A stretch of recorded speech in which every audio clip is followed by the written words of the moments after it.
Você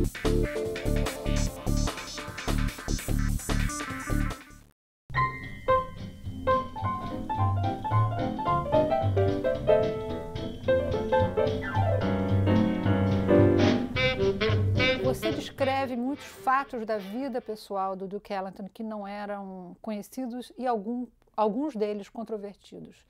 Houve algum obstáculo criado pelos herdeiros? Duke Ellington did not leave behind correspondence or private autobiographical manuscripts, anything for which copyright control rests in his heirs. In this country, libel stops at the edge of the grave. You cannot libel a dead person. And so there is absolutely no question that an American biographer can tell a story like the one I tell in detail in Ellington's book about how he got the long crescent-shaped scar on his left cheek, which he got when in 1927 or 1928, his wife one night in bed pulled out a razor and slashed him because he was sleeping with another woman or women. There was simply no question that I could tell this story. It happened, and truth is the ultimate defense against libel, and libel is not even an issue in this case. É possível uma sociedade equilibrar os dois direitos, o da privacidade e o da livre expressão?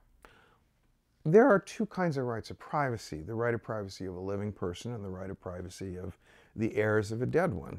In this country, we do not feel that there is any right of privacy for a dead person.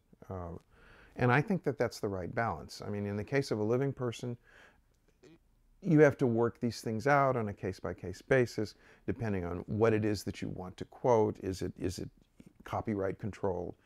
Do the heirs have anything to say about it? But if it's public knowledge, if it's something that happened, and if it's important to our understanding of somebody important, I think the heirs and relatives of an important person are foolish to want to conceal something that will come out eventually and that is going to help us understand why we should care about this person who was so important to them.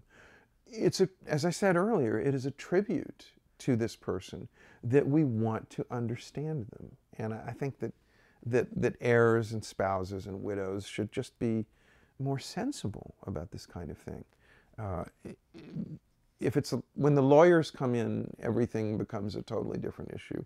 But in the United States, these questions are settled by long-standing legal doctrine, and I think that we have settled them in the right way.